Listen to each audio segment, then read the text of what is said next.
Hi, my name is Gayathri.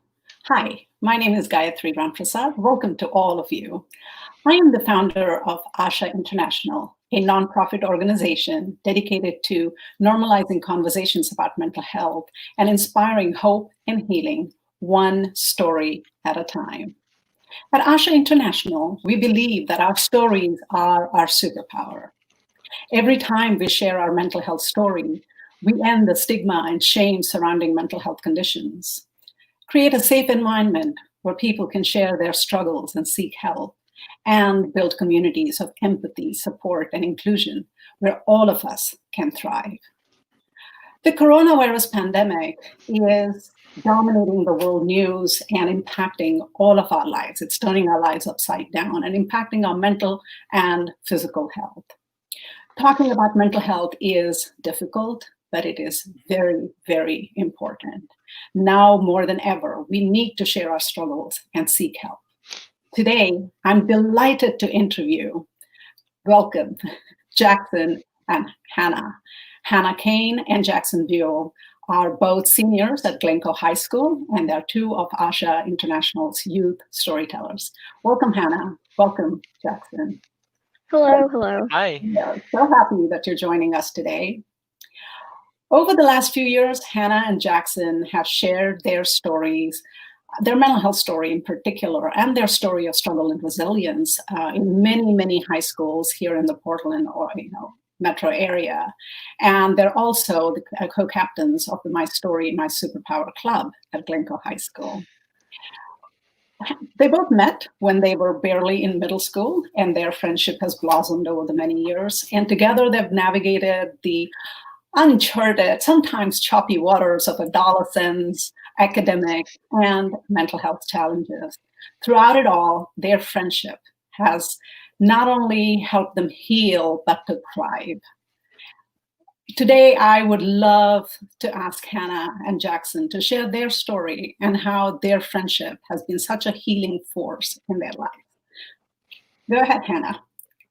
So like you said, Jaxon and I met in middle school. Our school installed a climbing wall, and we joined the climbing club at Evergreen Middle School. And that was how we became friends. And we kind of stayed casual friends up through high school. And then in our sophomore year, we ended up having like 5 of our 8 classes together. So we were spending a lot of time together, and we were both going through a pretty hard time, and ended up getting to know each other really well and get a lot closer. Supporting each other and kind of having a perspective on that not really a lot of other people have had. And then in the 2 years since then, we've stayed really close friends, spent a lot more time together, and also have gotten a lot closer through having this opportunity to share our mental health stories and kind of give that perspective of a close friendship and how much it can help. How about you, Jaxon? Like Hanna said, we became casual friends at 8th grade at the climbing club for our school. And then as we moved through high school, freshman year, we didn't really have a whole lot of classes, so we didn't talk. We just kind of remained casual friends. And then, like she said, sophomore year, we had 5 of our classes and both lunches together. So we spent a lot of time hanging around each other and doing homework and such. And then that just continued through junior year. We had another 4 or so of our classes together. And then this year, we still had a couple classes together. And Hanna's actually the one that introduced me to ASHA and helped me realize my mental health story and helped me share it the first time. So she's the whole reason I'm doing this to begin with. Well, both of you have amazing stories, and I welcome all of our viewers to come visit us at myasha.org to see your stories and the amazing work that you're doing in the community. And I'm sure we'll take a few minutes to, talk about your story in a minute as well. So, the all-important question, all of us are so impacted by the coronavirus pandemic. And like I said, it's impacting all of our lives in so many, many ways. So I want to ask you both, how is the pandemic impacting your life, your mental health, your well-being? It's been kind of surreal and almost shocking more than anything for me because, 2-3 months ago, it was completely normal. We were halfway through our senior year. Everything was pretty much in place, and then it changed practically overnight. And that was pretty, unexpected, I guess. I don't really think any of us thought we were going to be graduating in the midst of a pandemic. But it hasn't been all bad necessarily, because with the more time that we're spending at home and with our friends and everything, it's kind of forced us to slow down, take a minute, take stock of what's actually important to us, and also kind of find innovative ways to connect with each other. So I know for me, I was upset about like missing my spring break trip, graduation, prom, all of these things. But at the same time, we've found ways to celebrate, like hosting a virtual graduation or doing a Zoom prom. And it's really kind of put the perspective on what actually matters, which is the connections we have with each other as opposed to the physical things that surround us. And recently, especially staying involved and active in my community, with ASHA and also other activism that I'm involved with has really helped to keep me grounded, because it's really easy for us to get in our own heads. But right now, with all the time that we really have a chance to make some of that change that we've been talking about for so long. Yeah. How about you, Jackson? How is it impacting you? Well, Hannah's more on the activism side of things. I fit in more to the athletics sort. So I've run cross country and track for 4 years. And as Hannah said, I was gearing up, getting ready for prom, graduation, spring break, all the final fun things I get to do senior year before I head off to the next steps in my life. And instead of that, I'm stuck at my house for a while. I wasn't able to complete my 4th year of track, which threw me off because that's the main reason I stay in shape, is to continue to run track. But on top of that, I have become a very social person. And so not being able to see and hang out with all of my friends has kind of thrown me for a loop. I spend far more time sitting in front of my computer here talking to my friends online than I have before. Well, technology, it has its, good sides and it's got its bad side. But certainly in this time where we are, sheltering in place, I think it's been such a gift to all of us. So, I sure hope that it's keeping you connected with your family and friends as well. And I agree. It's been such a boon. So are there particular, stressors that you were experiencing at this time? I know you were, looking forward to graduation and a summer of fun and, parties and just hanging out with your friends before you all went off to college, and, and you, Jackson, on to your adventures as well. Are there particular things that are stressing you both out at this time, and how are you coping with them? For me personally, I have been really fortunate in that the pandemic hasn't affected anyone that I know personally, other than like no one I know has COVID, but I've seen people losing their jobs, getting unemployment and everything. But the thing that's really been, I guess, stressing me out is the systemic level. It's really illuminated a lot of work that still needs to be done in making healthy communities, both physically and mentally. And so that's been on my mind a lot lately, that just because of the privilege that I have, doesn't mean that everyone is able to cope with it as well as I've had the privilege to be able to do so. And so really kind of keeping in perspective what's going on and just doing everything I can to make sure that my community stays safe, and comes out of this stronger than we were before. It's kind of it's a double-sided coin in that it's stressful, but we also have a once in a lifetime opportunity here to really evaluate what we can do. Very well said, Hannah. I think in every crisis, there's an opportunity for us to learn and grow and be kinder and gentler and stronger and more resilient. And I am so inspired by all of you, especially all of you youth that are so strong and resilient, and teach all of us how to do that as well. So how about you, Jackson? Is there anything that's stressing you out, and how are you coping with that? And, again, social support is so important for all of us as well, as we were talking about before, Jackson. So yeah, what is stressing you out? What are you doing to cope? Who is your support network? Main things that have been stressing me out has been not being able to continue working out with. So I'm going into the Marines after high school. I leave at the end of June, and I need to be physically fit and ready for basic training. But with COVID, I haven't been able to go outside and do my normal exercises that I would do because I normally exercise with the rest of the recruits for the Marine Corps. So that's been stressing me out, and I've been trying to work around that and work out by myself at my house. But it's a lot easier to work out with a group of people than it is to do so by yourself. Other things, just making sure that my friends are okay and trying to keep them safe as much as I can from being stuck at my house and them being stuck at theirs. So I'd say those are the two biggest things. Yeah. Well, I'm not quite sure. I'm going to take just a moment and ask Jocelyn, our wonderful, amazing technical support here, if we're actually on air, because what on my end, I see the video flickering, and Hannah's video is no longer with us. So, Jocelyn, is everything working as it should? Can you just tap a message and let us know? She believes so. Are you still with us, Jocelyn? How are you experiencing it, Jaxon? Is everything okay on your end? Yeah, as far as I'm aware. The guy's gonna make me come on the live to let you know. Yeah, hey guys, yeah, tech support showing up as part of the show.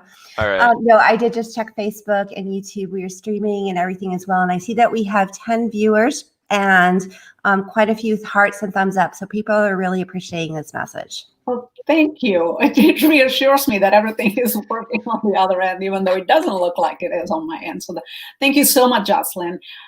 Yes, to all of our viewers, thank you for your love and your support and encouragement. If you have any questions for Jaxon or Hanna or me, please feel free to post your comments, your questions, and we would love to answer as many questions as we can. So moving on, I had a few more questions for both of you. Schools are closed, graduations are getting more and more creative. So how are both of you celebrating your graduation? So Glencoe, where we both go, is doing sort of like a drive-through graduation setup. I don't think we're entirely sure yet how it's going to work, but I had the opportunity to record a graduation speech for my class that'll be part of the virtual graduation that goes out. So that was kind of a cool way to cap it off and have an opportunity to speak to my peers, even though we can't be together in person. Well, I know you're going to be amazing, and I can't wait to see it and hear it too, Hanna. So do you want to share what your future plans are with us, Hanna? Yeah, for sure. So I'm going to the Honors College up at UW Seattle, and I'm planning on studying pre-law and history. And then my plan afterwards is to go to law school and eventually do social justice and continue this work through the legal system, and maybe eventually run for office someday. But that's a long ways down the road. Yeah. Well, I know you're off to doing amazing things. Our world is lucky to have you. And Jaxon, thank you so much for choosing to go into the Marine Corps. We send you lots of love and pray for your safety and well-being. Oh. I do believe Gayathri's internet is cut out.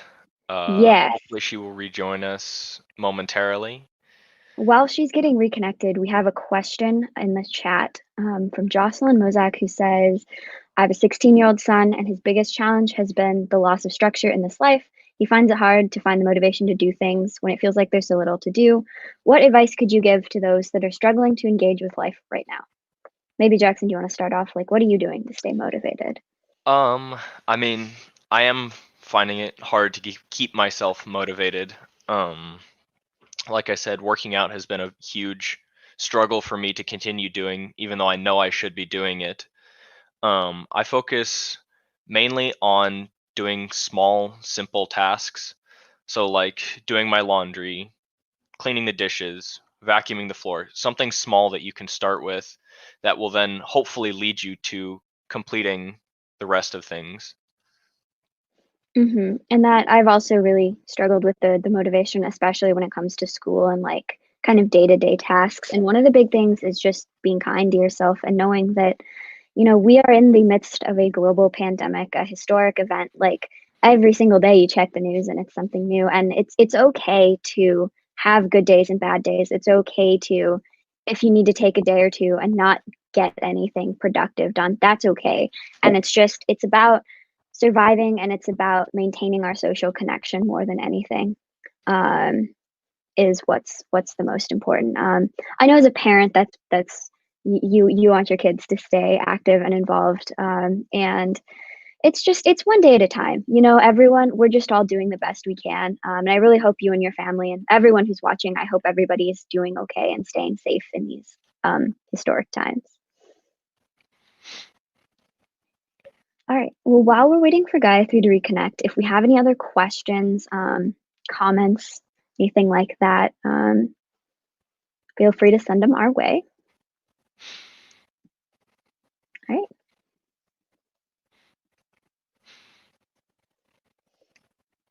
Well, Jaxon, I guess we can interview each other. So what is helping you stay motivated? What are you excited for in the future, for post-COVID or maybe even during this summer?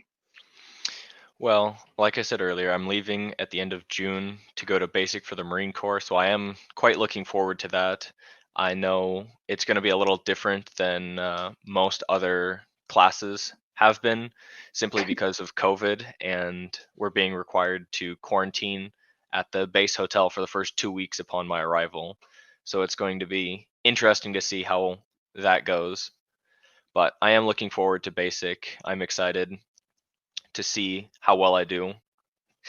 Hopefully I'm coming sure out the you'll other do well. side a full Marine. Yeah, for sure. And it's, you know, it's, even if things look different, we still have them to look forward to. Do you have any pressing questions you want to ask? Well, I suppose just the same to you. You know, what are you looking forward to it up at UW and moving up to Washington? Oh man, I'm so excited. So most of the people watching probably know I live way the heck out in the country outside of Hillsborough. And so going from living on, 10 acres in the woods to downtown Seattle is going to be a pretty big switch. I'm really looking forward to that. And having the opportunity to get involved with the queer community and a lot of activism up there that I'm really looking forward to. And just kind of having the opportunity to more explore and get on the path of what I'm excited for and passionate about. And also just like Seattle's cool. I think it's going to be fun. Hello, Gayathri. I am back. Welcome back. Oh, the pleasures and terrors of technology. Thank you. I got back on my phone, and hopefully we'll stay connected this time. Yes. So where were we? Continue. I'm sorry to interrupt. No, it's okay. We had a question in the chat about advice to those that are struggling, and we're also just talking about what we're excited for both this summer and then like post-COVID. So we were holding down the fort while you were gone. Thank you, which I know you're all so good at. So yeah, go ahead. Were you done responding to that question? It's a very important question. Yeah. Yep. So, when you used to present at schools, both of you, which you have done plenty of times, many of the questions that you would get from the students were, oftentimes it's hardest to talk about your mental health struggles with your own family members, with your parents. So do you have any advice if, children, young adults such as yourself are having a hard time with their mental health at this point in time, which is totally understandable? Do you have any advice for them of how they can start that conversation with their parents, because it is so important. It can save so many lives. So yeah, any advice you might have? Yeah, for sure. So we have a similar question in the chat about what parents should know, and if students know how to ask for help. So we can kind of answer that all at the same time. And I think the most important thing for parents or for guardians, whomever it is to be open-minded, because a lot of our generation has been exposed to things that are unprecedented for our parents and for us. And like, I know a lot of when I'm describing my mental health struggles or my identity or anything like that, it might be unfamiliar terminology, or it might be uncomfortable to talk about stuff that has maybe been taboo so openly. So I think the best thing that parents can do is just keep an open mind, do the best you can to learn from your kids, because it really is a two-way street. We learn so much from our parents, and they also can learn so much from us. And so making sure that your kid knows that you will listen to them and support them, even if it's unfamiliar or it's scary, that you can kind of support each other and that community of mutual support is really important. And I think a lot of parents do really well with that, and they do support their kids. And sometimes it's just coming out and saying, yes, I support you. Because I know I can be pretty oblivious. And so like it's open communication, and it's making sure that your kids or the young people in your life have a safe place to talk to you as an adult or as a mentor. Right. Absolutely good advice, Hanna. And I know, Jaxon, oftentimes we talk about toxic masculinity, where it is so much harder for men of all ages, young and old, to be able to, talk about their mental health struggles. So any advice that you might have for young men out there, not just young men in general, but certainly young men who might be struggling with their mental health for the first time in their lives at this point in time, any advice you might have? I'm not sure it qualifies as advice, more just inspirations that I've had in my lifetime. I had a conversation with Hanna a couple of years ago when I first started to hear about ASHA, and she wanted me to become a storyteller, where it was, I am extremely closed off about my emotions. I don't want to tell anyone what's going on or what's wrong or what's been going on in my life. And she finally sat me down and just told me, you need to tell someone. I don't care at this point, I don't care who it is. You just have to tell someone. And if that someone's me, fantastic. I will help you the best I can, but you need to let it out. And then through this work, I've come to realize that men of all ages, but young teens, sharing their mental health is sometimes seen as being weak and being, not manly enough for the older generations or even for their peers. And so realizing the fact that sharing your emotions makes you stronger than those who choose not to, because it's easier to hide your emotions than it is to display them for all the world to see. Absolutely. Now, guys, I can barely see the comments on my phone. So if you are seeing comments or questions from our guests, please go ahead and take the lead and answer those questions. Thank you so much for saying, you're absolutely right, Jaxon. And I just want to share with everybody that I'm so proud of Jax and all of our storytellers, and Jaxon and Hanna, our other Jaxon and Natalie, one of our other youth storytellers. Their story was just posted on PBS as part of their mental health awareness month series. And so thanks to every single one of you storytellers that are so brave in standing up and sharing your story. So here's a question from Nikki Burton. Are you seeing an increase in positive social media outlets or support groups for young adults to share how they're doing in a safe space? So I'm sure you can see the comment as well. So go ahead and answer that. Yeah. So Nikki's my cousin first. Hello. Thank you for tuning in. So I think, yes, social media itself, the platform, is not necessarily inherently good or bad. It's more about how you use it. And I think people our age are getting better at using it in a way that's healthy and positive. So like when I was younger, like 14, 15, just starting to get involved with social media, there was really no moderation, regulation. So people were able to pretty openly post toxic, unhealthy stuff. And then through the past few years, as the services have evolved and our relationship with them has evolved, you see a lot more of people holding each other accountable and realizing social media is a tool, and using it in ways that are productive instead of harmful. And I think that it's kind of us educating each other. So like people my age can kind of help educate our younger peers, and then they'll it's not necessarily structural things are getting better, but the our relationship with it, I think, gets better the more we learn about it and the more we use it.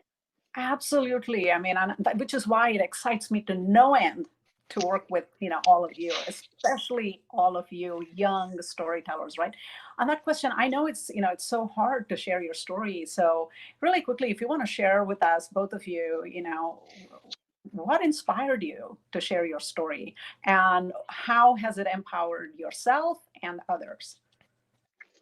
I think for me, sharing my story, it was just kind of if no one else is going to do it, I might as well. Like, I have a very privileged platform in that I am white and come from a relatively well-off family, and I'm in a position where when I speak, society tends to listen. And so I want to be really cognizant of that and give back and use this platform that I have for good, and to elevate both my own story and then the stories of other people. So I think kind of a feeling of my own responsibility to give back to my community is what inspired me. And then that's been really empowering because ASHA was the first like big speech that I ever gave. And it was fun. I like talking to people. Old, Hannah? You were 14. I know, I was so little. And since then, it's really given me the confidence to get involved and advocate both for myself and for my community. So it's not only helping our community get stronger, but it's also helped me personally get stronger and cope with what I'm going through and realize that really none of us are alone in this. It's just tapping into the community that's there. Oh, thank you so much. How about for you, Jaxon? What inspired you and how has it empowered you and others?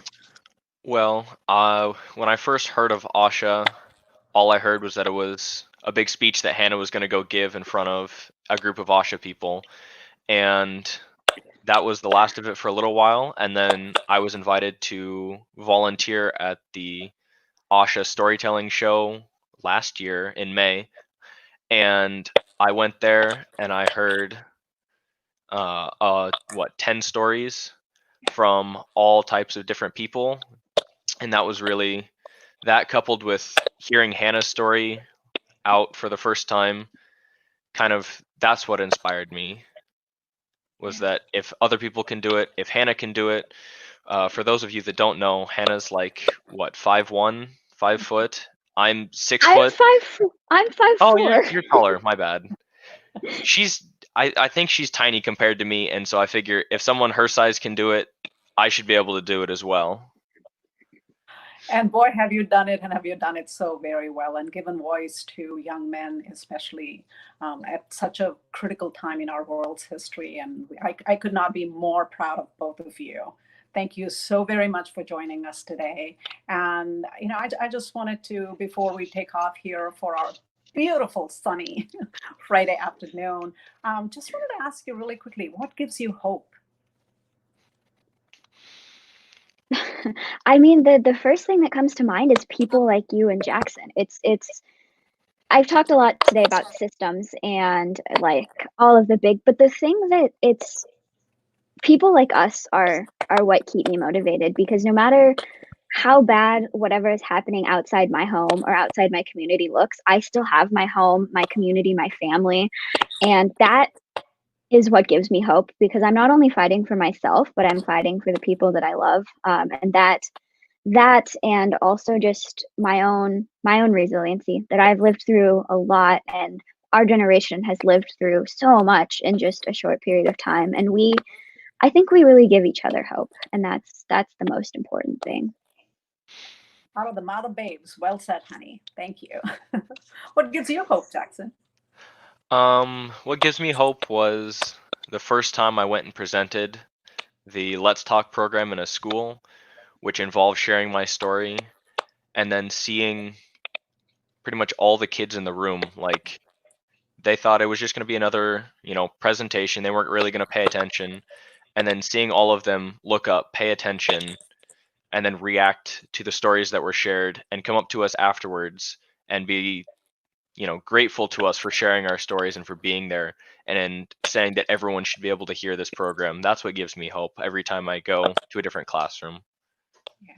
Wow. Thank you. Thank you so much. Well, I invite all of our viewers today. Thank you, first of all, to you and Hanna and Jaxon for joining us. And thanks to all of our viewers that joined us as well.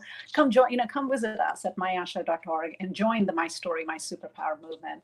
Together, we can continue to shine a light on mental health and end stigma and save lives. And stay tuned. We'll be presenting many more exciting conversations like these about mental health, about hope and of healing. And so thank you all for joining us today, and have a wonderful, wonderful weekend ahead. Lots of love. Bye-bye. Bye. Bye. Stay safe, everybody.